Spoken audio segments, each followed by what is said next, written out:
Hi everyone, this is Margaret Manning with 60 and Me. This is the place where women over 60 come to be inspired. My guest today is Donnie Davis.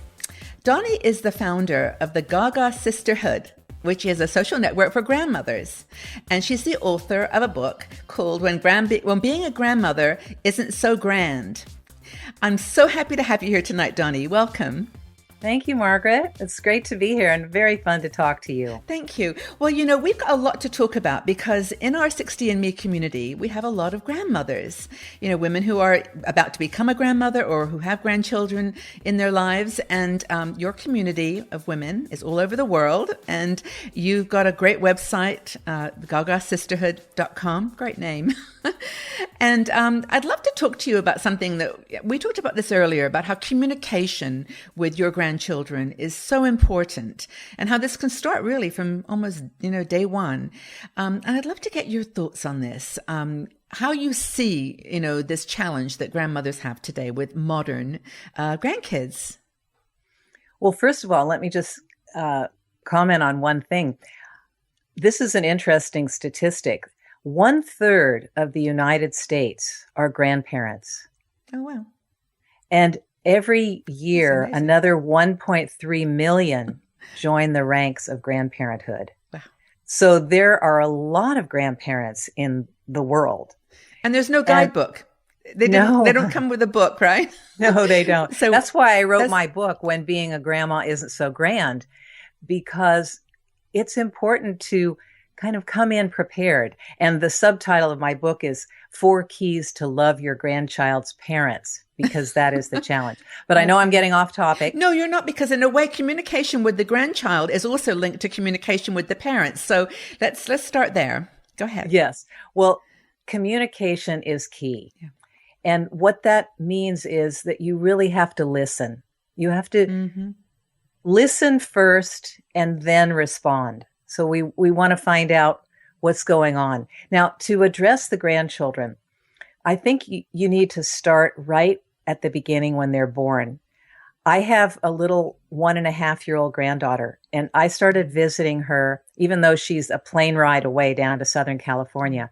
I visit her about every 6 weeks. And every time I see her, I always sing the same song when we first get together.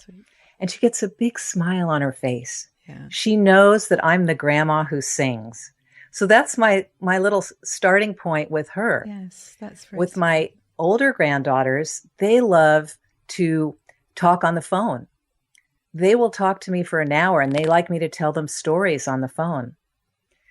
I text with them. Now, they don't have their own phone, but I think learning technology is going to be a key to getting to communicate with your grandchildren. So learning how to text, learning how to do FaceTime or Skype, all of those are ways that we can stay connected, especially if we're long distance. And I think that's actually a very good point, is that a lot of families now aren't as fortunate as you. I mean, you're you said an hour flight away, but, still a lot of them are in other countries, other continents. And so, keeping in touch with Skype is wonderful. And I do this with my granddaughter, but it's not perfect. It's not visceral. You're not touching. But what with your group of women in your community and your GaGa Sisterhood, tell me a bit about what other people experience with this communication, maybe the kinds of challenges that come up in your conversations and how you talk about it. Well, I think there's a certain stage when our grandchildren reach that point where they're not as connected or wanting to be connected with their grandparents. Mm-hmm. And we have to sort of accept that. I think that there are grandmas who go through that stage. I haven't had it yet, but where the grandchildren are so busy or so engaged with their own lives that they really don't want to spend time with the grandmas. Mm-hmm. So you just have to kind of be patient through that period. But then what I've found and I've heard from grandmas is they have grandchildren in college who they are texting with, and they send them packages and they talk to them on the phone. Yes. And they ask for their advice. Yes. The grandchildren ask for their advice from their grandmas. So I think we have to accept that there are stages where it's going to sort of wax and wane. And I think that actually applies to very young grandchildren too, because I know at the very beginning of my relationship, I would call on Skype and either I should be tired or, just not in the mood for chatting. And I learned really quickly to not take it personally. Mm-hmm. That these children, your grandchildren they're overstimulated by school and activities and friendships, and you're just another colorful person in that beautiful rainbow of their lives, So But one thing I think is really important is listening. Yes. There's so little downtime in our grandchildren's lives that if we can provide a quiet time for them to do something that's fun and creative, like maybe do an art project, but just something simple, or even going for a walk, but be sure to listen to them. Mm-hmm. And I say, learn how to talk to your grandchildren by asking open questions, learn about their interests, and find out what kinds of things they like, and then do them. So do you ever feel that it's appropriate for a grandparent or a grandmother in our conversation to discipline a child if you see they're doing something that you don't agree with or that is against your values, your own values? It depends on where you are. If you're in the child's house and the parents are there, I don't think it's right to step in and say something. Mm-hmm. I really think you have to defer to the parents. Now, if the grandchildren are in your home and they're doing something that you don't like, then I think it's perfectly okay for you to say, in our house, we have different rules, and these are the rules that we go by. Yes, yeah. I think we talked about this earlier in terms of setting expectations with your grandchildren, letting them know, what kind of person you are, what's important to you. And I guess it's respect. It's just mutual respect for each other.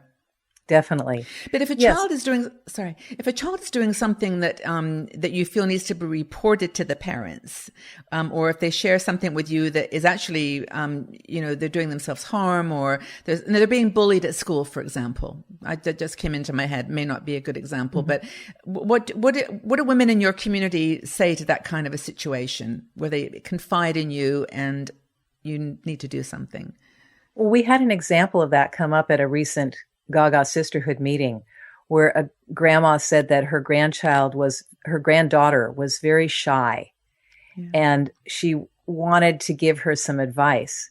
And so our speaker at that meeting talked about listening to your grandchild and then remembering an incident that was similar in your life when you were her age. That's a good idea.